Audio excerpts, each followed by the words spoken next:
তফসিলি জাতি কল্যাণ দপ্তরের উদ্যোগে বৃহস্পতিবার তফসিলি জাতি লাভার্থীদের মধ্যে পাম্প মেশিন, বাদ্যযন্ত্র, চর্মশিল্পী এবং তাছাড়া যদি দেখা যায় যে সাফাই কর্মী যারা রয়েছেন তাদের ক্ষুদ্র ব্যবসার জন্য আর্থিক সহায়তা প্রদান অনুষ্ঠানে উপস্থিত ছিলেন মন্ত্রী সুধাংশু দাস, আগরতলা পৌর নিগমের মেয়র দীপক মজুমদার, বিধায়িকা মীনা রানী সরকার সহ দপ্তরের অধিকর্তা সহ অন্যান্যরা।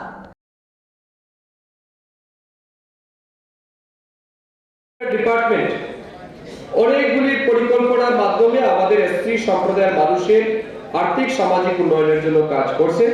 আমি আপনাদেরকে বলবো, আপনারা আমাদেরকে সহযোগিতা করবেন, আমাদের সরকারকে সহযোগিতা করবেন।